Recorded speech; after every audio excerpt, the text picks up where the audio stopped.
আমি গোলসেন্স গ্রুপে ঢুকছি যে কোনো একজনের মাধ্যমে, মানে সে ওইটা দেখাই দিছিল। পরে ঢুকার পর কিছু নেগেটিভিটি ছিল, নেগেটিভিটি আমাকে পাশের লোকে অনেকে ছিল যারা এখন নাই, বাট দেখাইছিল যে এরকম এরকম কোনো ধরনের প্রবলেম আছে বা সামথিং লাইক দ্যাট। তখন আমি মনে করছি যে হ্যাঁ থাকতেই পারে, পাশের লোকে অনেক কথা বলবেই। সো হলো যে আমি আগেও সেলসে কাজ করছি, যেহেতু এখন বর্তমানে আরেকটা সেলসে ঢুকছি। ঢুকার পর হলো যে শরীর স্যার কিছু সাপোর্ট আমাকে দিচ্ছে, আজ পর্যন্ত যতটুকু সাপোর্ট দিচ্ছে শরীর স্যারের মাধ্যমে আমি পাইছি। আর ঢুকার পর আগে যখন সেলসে ছিলাম তখন হলো যে ভাই খালি প্রোডাক্টটা নেন খালি প্রোডাক্টটা দিতাম, টাকাটা বুঝতাম না। এখন হলো যে দিন শেষে খালি টাকাটা দেন এই অবস্থা করি। আমি শরীর স্যারকে এটা বলে দিছি যে মাঝখানে অনেক কথাই আসছিল, অনেকজনে অনেক কথাই বলছে, অনেক কথা স্যারকে বলাও হয়নি। তবে আমি স্যারকে এটা বলে দিচ্ছি, স্যার যতদিন আপনি আমাকে এখানে রাখবেন আমি ততদিন এখানে থাকবো। স্যার যদি মনে হয় যে আমার সময় ফুরিয়ে গেছে, আমি স্যার আপনি বললে আমি চলে যাব, কিন্তু স্যার আমি আপনার সাথে থাকতে চাই, একটা কথা। আর সেকেন্ড কথা হলো যে আমি সেল করে থাকতে চাই। আমাকে ফার্স্ট মাসে আমি যখন জয়েন করছি শরীর স্যার বলছিল যে সাব্বির ফার্স্ট মাসে যদি সেল করতে পারেন আপনি ফোকাসে আসতে পারবেন, আপনি যে ডেজিগনেশন চাইছিলেন আমি সেই ডেজিগনেশন দিব। তবে আমি ফার্স্ট মাসে ব্যর্থ হয়েছি, সেকেন্ড মাসে ট্রাই করে আমি একটা ভালো সেল দিতে পারছি। এখন হলো যে স্যার আমাকে সেই পজিশনে আনতেছে এবং আসতেছি স্যারের দোয়ায় এবং আপনাদের সহযোগিতায় আমি চাই আরো সামনে এগিয়ে যেতেছি। ধন্যবাদ। আসলে ভিডিও হচ্ছে কিছু কথা বলার ছিল, বলতে পারছি না, ভিডিওর মুখে আসলে কথাবার্তা মানায় না। তা আমি তবু আশাহত নই। আজকের এই প্রোগ্রামে আমি অনেক উচ্ছ্বসিত ছিলাম, যদিও আমার কোনো অ্যাচিভমেন্ট ছিল না। আমার তারপরেও কেন জানি আনন্দ লাগছিল আয়োজন দেখে, স্যারের প্রিপারেশন দেখে, সবকিছু দেখে। নিজেকে সেভাবে অ্যাডজাস্ট করার চেষ্টা করছি। ইনশাল্লাহ আমার মনে হয় যে একটা বিস্ফোরণ ঘটাইতে কিছু একটা তো প্রয়োজন হয়, সেটা বোমা হইতে পারে। একটা বোমা তৈরি করতে গেলে কিছু ম্যাটেরিয়ালস ইকুইপমেন্ট প্রয়োজন হয়। আমার মনে হয় এতদিনে সেগুলো আমার রেডি হয়ে গেছে, এখন আমার বিস্ফোরণের সময়। ইনশাল্লাহ সেটা আমি এই মাসে করব। টিম হেল্প যদি বলতে যাই, বা সবার ক্ষেত্রে, আমার ক্ষেত্রেও আমি যখন কোনো হেল্প আশা করবো, কিভাবে আশা করবো? সাপোজ একটা সিতে একটা শিপ ডুবে গেছে, হ্যাঁ, সেখানে একজন লোক মরে ভেসে আছে পানিতে, আর একজন বাঁচার জন্য সাঁতরাচ্ছে। উদ্ধারকারী দল গিয়ে প্রথম কাকে উদ্ধার করবে? যে বাঁচার জন্য চেষ্টা করছে তাকেই উদ্ধার করার চেষ্টা করবে। তা আমরাও ইনশাল্লাহ সেভাবেই চেষ্টা করব, যারা দেখবো যে বাঁচার জন্য চেষ্টা করছে। এটাও অবশ্য স্যারের অবদান, স্যারের টেকনিক আমি জানি না কি আর কি উদ্দেশ্যে আমাকে পরিবর্তন করছে। তো স্যারকে ধন্যবাদ আমাকে গোলসেন্সে আনার জন্য। আর আর ধন্যবাদ না দিলে হয় না। আমি আগে যেখানে চাকরি করতাম ওইখানে আমার লাইন ম্যানেজার ছিল কিষানদা। তো আমি নিজেও প্রাউড ফিল করতেছি আমি ওনার সাথে এখানে কাজ করতেছি, এবং সেই সাথে স্যারকে অসংখ্য ধন্যবাদ। স্যার আমাকে একটা স্পেস দিতে। এইখানে গোলসেন্সে ঢুকলেই মনে হয় যে আমার টাকা মানে মনে হচ্ছে আমি এখন বড়লোক হয়ে গেছি। আমার সবসময় মাথায় এটাই চিন্তা করে, মানে মাথায় এটা বলে যে তাই আমি তো এখন বড়লোক। তো সেই চিন্তাধারায় কাজ করতেছি। আর আমার টিমকে পেয়ে আমি অনেক আনন্দিত, কারণ সবাই অনেক পরিচিত মুখ হচ্ছে, অপরিচিত একজন হয়তো আমার সাথে মনে হয় আমার ভাই কাজ করেন নাই। আমি ইনশাল্লাহ আমার ভাইও আমার সাথে কাজ করি ইনশাল্লাহ ভালো। আর আমার টার্গেট হচ্ছে 1.5 কোটি টাকা আমি ইনশাল্লাহ। আর আমার নিজের পার্সোনাল যদি হিসাব করি, আমি আপনাদেরকে চেষ্টা করবো যে ভালো একটা সাপোর্ট দেওয়ার জন্য এবং নিজেও ভালো করার জন্য ট্রাই করব। তারপর সেল হচ্ছে আসলে মানে এত আহামরি কোনো কিছু না। আমি যেভাবে ট্রাই করি, যার ডাটা বেসটা যত ভারী হবে সে তত কাজ করে মজা পাবে। মেইন ফোকাসিং পয়েন্টটা হচ্ছে টার্গেটে আপনার ডাটা বেস। যত আপনি নিজেকে যত হান্টিং করবেন তত দেখবেন যে আপনার মানুষের সাথে মিশবেন, আস্তে আস্তে মিশতে মানুষের সাথে একটা বন্ধুত্ব তৈরি হয়ে যাবে। ওই সুবাদে আপনার সেল করতে সুবিধা হবে। আর আরেকটা কথা হচ্ছে প্রোডাক্টের ভ্যালুটা দেখানো।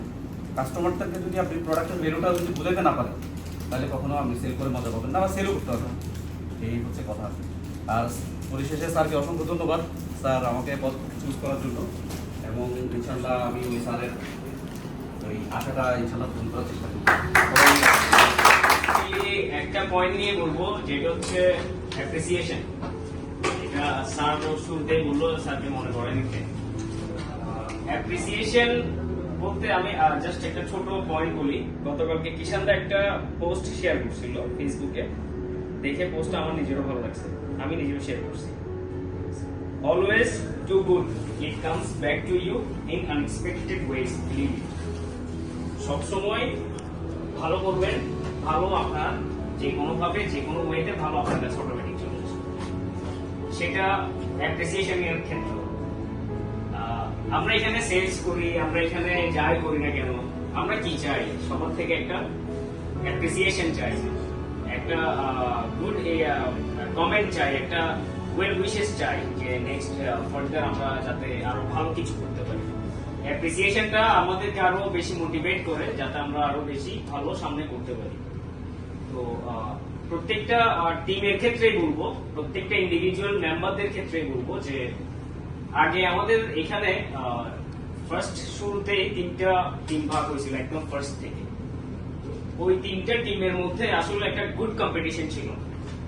ওইখানে ছিল কি কেমন যে প্রতিটা মানুষকে হিংসা করতো, প্রতিটা টিমকে হিংসা করতো। আমরা যে ফুটবল খেলা দেখি, ক্রিকেট খেলা দেখি, হার জিত তো সব খেলাতেই থাকে। তো ওইখানে আমরা কি দেখি যে হারার পরে যারা যে টিম হারছে ওই টিমটা কি যারা জিতছে ওদের সাথে কি কোনো মিট আপ করে না, নাকি একদম সবার সাথে হ্যান্ডশেক করে, জার্সি বদল করে, অথবা ওইভাবে রেন্ডিংটা ওইভাবেই করে? এটা একটা ক্রাইটেরিয়া, এটা একটা হচ্ছে আপনার সিস্টেমেটিক ওয়েতে পলিসি। এখন ওইটাও যদি না করে কেউ, সেক্ষেত্রে হচ্ছে আপনার ডিসিপ্লিনটা সুন্দর থাকবে না। আমরা যদি প্রত্যেকটা টিম কেউ আপস এন্ড ডাউনস থাকবেই, কম্পিটিশনটা সুন্দরভাবে নিতে হবে। এটা টিমের ক্ষেত্রে হোক, এটা ইন্ডিভিজুয়াল সবার ক্ষেত্রে হোক। আপনি একটা শরীফ স্যার একটা কত সুন্দর একটা পোস্ট দিল, কত সুন্দর সবাইকে লিখে একটা করলো, অ্যাপ্রিসিয়েট করলো। স্যার কি অন্য কাজ আছে না? এটা তো চাইলে কিষান তাকে দিয়ে করতে পারতো, আমাকে দিয়ে করতে পারতো, অন্য কাউকে দিয়ে করতে পারতো। সামনে যে সুন্দর করে গুছায় একটা লেখা লিখলো, কেউ এটা একটা রিয়াক্ট করলেন না, জিনিসটা কেমন দেখায়? জিনিসটা কেমন দেখায়? কেউ একটা অ্যাপ্রিসিয়েট করলেন না। হ্যাঁ করলেন ঠিকই, কাকে করলেন? যে টিমটা টিম ভাগ করছে, আপনি টিম মেম্বার, আপনার টিমের যারা কাজ করছে, আপনার টিমের যারা সেলস করছে, আপনি ওদেরকে অ্যাপ্রিসিয়েট করছেন। বাট আপনার টিমের বাইরে একটা টিমের একটা ছেলে সেল করলো, আপনি তাকে অ্যাপ্রিসিয়েট করলেন না। আপনার সেলস যদি হয়েও থাকে নেক্সট মান্থ এটা ফল করবে, বিকজ অফ আপনার মধ্যে একদম বিন্দু পালি পরিমাণ হলো একটা হিংসা, কোনো না কোনো একটা কিছু আছে, এটার কারণে আপনি অ্যাপ্রিসিয়েট করতে পারেন না। এটা একদম স্ট্রেট ফরওয়ার্ড, এটা আমরা সবাই বুঝি। তো সেক্ষেত্রে এটাই বলবো যে টিম ওয়াইজ একটা সুন্দর কম্পিটিশন আমরা সবাই চাই, ইন্ডিভিজুয়াল ভাবে একটা সুন্দর কম্পিটিশন আমরা সবাই চাই। কম্পিটিশন হলে আমাদের ব্রাঞ্চের নাম বাড়বে, কম্পিটিশন হলে আমাদের চট্টগ্রামের 2টা ব্রাঞ্চ, হ্যাঁ আমরা আগ্রাবাদ ব্রাঞ্চকে অলওয়েজ আমরা হাইলাইট রাখবো। কম্পিটিশন হলে আগ্রাবাদ ব্রাঞ্চ ঢাকার প্রত্যেকটা ব্রাঞ্চকে কি নিচে নামাই দিবে, বিট করবে। তো ওই কম্পিটিশন আমরা যদি নিজেদের মধ্যে হিংসা রাখি, নিজেদের মধ্যে যদি বিন্দু পরিমাণ একটা বালি পরিমাণও যদি রাখি, সেক্ষেত্রে আমরা আগাতে পারবো না। দেখা যাবে আমরা 23 জন আগে গেছি, ওই একজনের একটা হিংসার কারণে পুরো ব্রাঞ্চ ডুবে যাবে, পুরো ব্রাঞ্চ।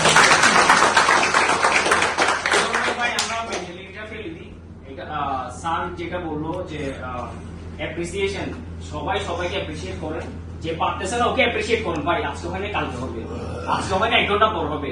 কেন হচ্ছে না স্যারের সাথে বসো, কেন হচ্ছে না কিষানদের সাথে বসো, কেন হচ্ছে না কিছু লাগতেছে, কেউ কোনো টেনশন আছে, অ্যাডমিন আছে, অ্যাডমিনের কাছে যান, ভাই আমার একটা ফ্যামিলির ইস্যুস, আমার একটা এই প্রবলেমটা একটু সলভ করে দেন। স্যারের কাছে, স্যার আমার এই সেলটা হচ্ছে না স্যার, এই ক্লায়েন্টের কাছে আমি 3 বার গেছি, 4th বার কোন কথার জন্য যাব, কি বলবো? আমার গতকালকে সেলটা নিয়ে আমি স্যারের সাথে 3 বার বসছি, স্যার ওনাকে রাতে ফোন দিয়ে কি বলবো, সকালে ফোন দিয়ে কি বলবো, কোন টাইমে কি কথা বলবো। আমি নিজেও তো অনেক কিছু শিখি, বুঝি। অ্যাপ্রিসিয়েশনটা ভাই সবাই রাখবেন, এটা সবার কাছে রিকোয়েস্ট। আপনি আজকে অ্যাপ্রিসিয়েট আমাকে করতেছেন না, আমি পরের দিন আপনাকে করবো না। এটাতে কি হয়, একটা ক্ল্যাশ হয়ে যায়। আজকে আপনি আমাকে করতেছেন না, এটা আমার ভালো লাগতেছে না, কালকে আপনাকে 10 জন করবেন, এটা আমার খুবই খারাপ লাগে। দেখা যাবে আপনি 20 লাখ সেল করছেন, কি আপনাকে একটা ওয়েল উইশও করতেছেন, আপনি ওই সেলের কোনো ভ্যালুই থাকবে না। সেল করে কি খালি টাকা কামায় মানুষ, ইনসেন্টিভ কামায়, বেতন বাড়ায়, একটা সম্মান, একটা অ্যাপ্রিসিয়েশন লাইফে কিন্তু অনেক বড় জিনিস। এটা আমার খুব কাছের মানুষ আমাকে শিখাইছে। ছোট মানুষ হোক, বড় মানুষ হোক, ছোট কাজ হোক, বড় কাজ হোক, যে কোনো কিছু হোক, একটা মানুষকে সবসময় অ্যাপ্রিসিয়েট করবা, দেখবা যে আল্লাহ সবসময় তোমার দিকে ভালোভাবেই থাকে। তো আমরা সবাই ওই জিনিসটা করবো, এটা আমার টিম মেম্বার হোক অথবা সবার প্রতি একটা রিকোয়েস্ট, যারা মাদ্রাসার পাশে তাদেরকেও মোটিভেট করবেন, অ্যাপ্রিসিয়েট করে যে ভাই হচ্ছে না, হবে হবে হবে মাস, একটু চেষ্টা করো, আর একটু চেঞ্জ করো, আর একটু কোন দিক দিয়ে গেলে আগানো যায়, সেটা হোক সাবদের কথা বললাম, ইয়ার কথা বললাম, যদি দেখা যায় যে সেটাতে ফয়সালের হেল্প দরকার, ভাই ওর কাছে যাও, সেটাতে ফারহানের হেল্প দরকার, ওর কাছে যাও। হয়তো দেখা গেলো যে কোনো একটা ক্লায়েন্ট মিঠুনের পরিচিত, আপনার ক্লায়েন্ট বা মিঠুনের পরিচিত, ওকে সব সাথে নিয়ে যান, অথবা আমার পরিচিত আমাকে সব বলেন, ভাই আমি সব জায়গায় ক্লোজ করে দিই, ওনার একটা ক্লায়েন্ট আমার এলাকায় থাকে, ওনার সাথে আমি যে পার্সোনালি কথা বললাম এটা ক্লোজ করার জন্য।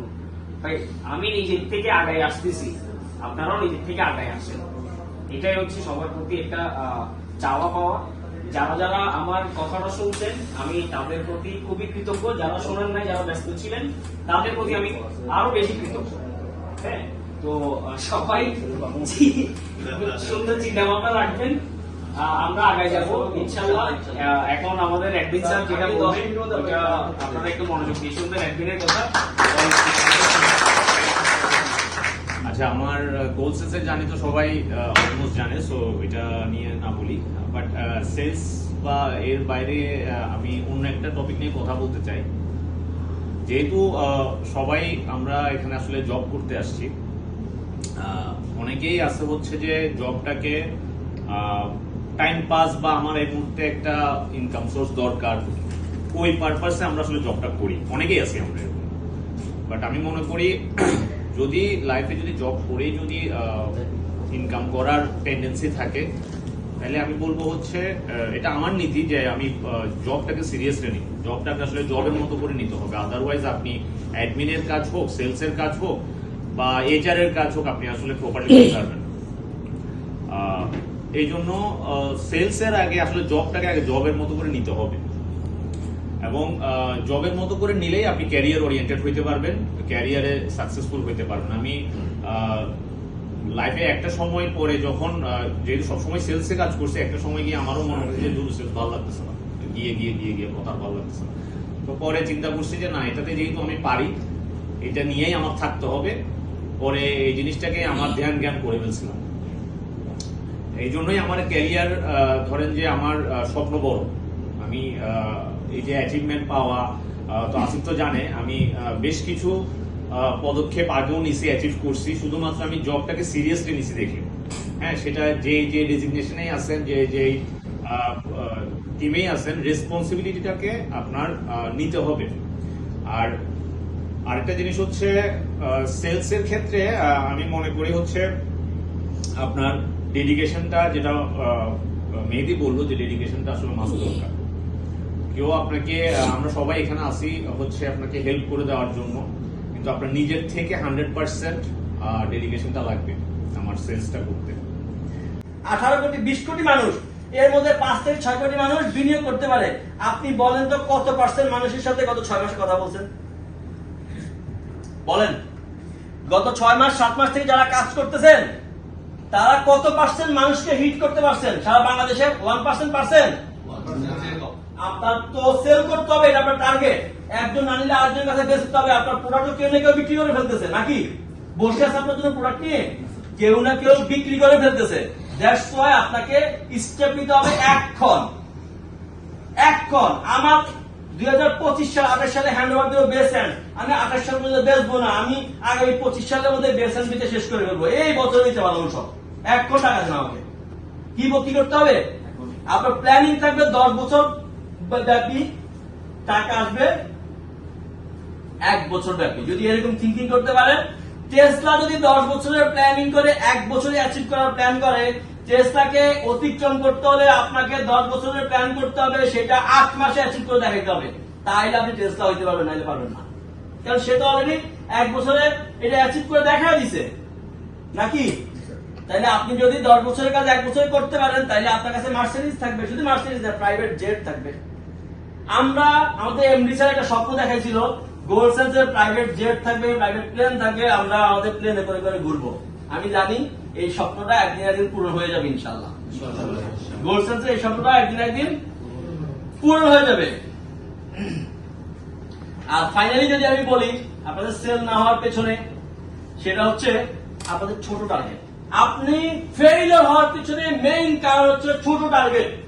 ক্লায়েন্টের সাথে কথা বলতে গিয়ে আপনি কথা বলেন স্যার 1 লাখ টাকা দেন না, কেন বলেন না স্যার 10 লাখ টাকা দেন? চাইবেন অনেক বড়, ক্লায়েন্ট না দিয়ে পারবে না। চাইবেন 20 লাখ, স্যার আমার এখানে 20 লাখ টাকা ইনভেস্ট করলে আমি আপনাকে 5 বছরের মধ্যে 1 কোটি টাকার প্রোডাক্ট করে দিচ্ছি। অতএব আপনাদেরকে প্রত্যেককে কি করতে হবে? টার্গেট বড় করতে হবে, চিন্তা ভাবনা বড় করতে হবে। ইউটিউব চ্যানেল মাথা নিতে হবে যে আমি 1 কোটি বেচমু, লাখ লাখ 10 পর্যন্ত পরিশ্রম করছি, 12 পর্যন্ত পরিশ্রম করবো, কালকে সকালে আবার বলা শুরু করবো আমার 1 কোটি টাকা সেল লাগবে। যেদিন 1 কোটি সেল করবে সেদিনের লাইফ চেঞ্জ কি আমার হবে না ফয়সালের হবে? যেদিন ফয়সাল এরকম স্টেপ নিতে পারবে, অলরেডি 10টা পর্যন্ত অফিস করে, এইটাও কন্টিনিউ করে যদি এগ্রেসিভ থাকে যে আমি 1 কোটি বেচবো, সেদিন এদের সফলতা কেউ ফিরে রাখবে না। আল্লাহ এই জাতীয় মানুষের পেছনে রাখে যারা তাদের একাগ্রতা, কাজের প্রতি কমিটমেন্ট রাখে, আল্লাহর রহমত অটোমেটিক্যালি চলে আসে। আপনারা যদি দেখেন বদর যুদ্ধে 313 জন সাহাবী কাঁধে কয়জনের সাথে লাগছিল? 1000। ইসলামের প্রথম যুদ্ধ হচ্ছে বদর।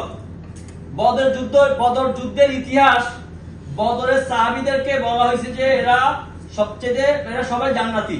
বদর যুদ্ধের ইতিহাস আমাদেরকে অনেক শিক্ষা দেয়। 13 জন সাহাবী যখন ইসলামের শেষ নবী হযরত মুহাম্মদ সাল্লাল্লাহু আলাইহি ওয়াসাল্লাম মদিনা হিজরত করে, তাইলে এদেরকে মদিনাতে একটা আক্রমণ করা হোক।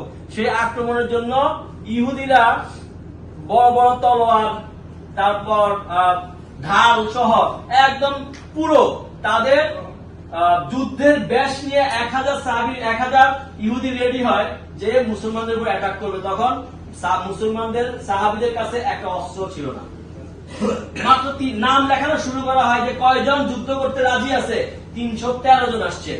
এর মধ্যে রোগা সোগা, অসুস্থ, চিকুন, লম্বা, খাটো সব মিলে 313 জন। 313 জনের মধ্যে কোন তরবারি ছিল না। ওইদিকে সবাই ছিল সুসজ্জিত, এইদিকে সবাই সুসজ্জিত ছিল না, এদিকে সবাই ছিল কি অস্ত্র ছাড়া। বাট এদের নিয়ত ছিল ইসলামের প্রথম যুদ্ধ, এই যুদ্ধে যদি হাইরা যায় তাহলে ইসলাম ওই দিন বিলীন হয়ে যেত, আর থাকতো না। এরা বলতো যদি মরে যায় 313 জন মারা যাবে। এদের এই সিদ্ধান্তে ওই দিন ফেরেশতারা স্বয়ং যুদ্ধ করছিল। যার জন্য আমি আপনাদেরকে বলি, আপনারা যদি যেহেতু ইসলাম এরকম কিছু শিক্ষা দিয়ে গেছে, মানুষজন কিছু না, আপনার হাতে হাতিয়ার দরকার নাই, আপনার নিয়তটাকে পরিষ্কার করে ফেলেন যে আমি গোল্ড সেলসটা শুধু বাংলাদেশের মধ্যে এমন একজন সেলসম্যান হবো যে মান্থলি 1 কোটি টাকা সেল করবে। নিজের ডিমান্ড তৈরি করতে না পারলে আপনি সেলসম্যান হয়ে কোন যোগ্যতা অর্জন করতে পারলেন না। ডিমান্ড খুব জরুরি দরকার, তৈরি করেন। ডিমান্ড কি করবেন? নিজের ডিমান্ড বাড়ান। 3টা প্রিন্সিপাল সবসময় মাথায় রাখবেন। প্রথমত হচ্ছে কি বললাম? বিলিফ সিস্টেম, বিশ্বাস। এরপর হচ্ছে পজিটিভনেস, এরপর হচ্ছে high target, theme target, winning target. এই জিনিসগুলোর উপর বিশ্বাস রাখতে বলছি। যদি একটা পয়েন্ট নিয়ে লাস্ট কথা বলি, এই সবকিছুর মূলে একটা বিষয় কাজ করে। এই সবকিছুর মূলে একটা জিনিস কাজ করে, সেটা হচ্ছে অ্যাটিটিউড। কি কাজ করে? আজকের আমাদের এই সেশনটা প্রথম থেকে শেষ পর্যন্ত আমরা এন্ডিং এ চলে আসছি। কি কাজ করে? অ্যাটিটিউড। এই সবকিছুর মূলে থাকে হচ্ছে অ্যাটিটিউড। আপনি কোম্পানির প্রতি বিলিভ রাখছেন, প্রোডাক্ট বা সেল হয় এটার উপর বিলিভ রাখছেন, সবকিছুর উপর বিলিভ রাখছেন, বাট আপনার আপনার অ্যাটিটিউডটা বিল্ড আপ হয় নাই, তাহলে আপনার সেল হবে না। সবকিছুর মূলে থাকে অ্যাটিটিউড। কি থাকে? অ্যাটিটিউড।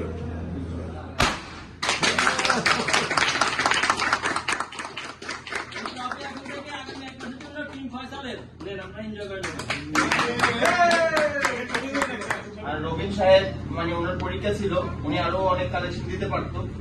আর আসিফ ভাই তো বলার বাইরে। আসিফ ভাই তো আমার বস, আমাদের বস, ঠিক আছে। আর সাব্বির ভাই এফডিআর বাণী যেটা, এটা হচ্ছে সাব্বির ভাই আমাদের। আর সুমাইয়া আপু কি বলবো, সুমাইয়া আপুকে পারফর্মার। সালি হচ্ছে আমাদের টিমের কম্বিনেশন খুবই ভালো ছিল।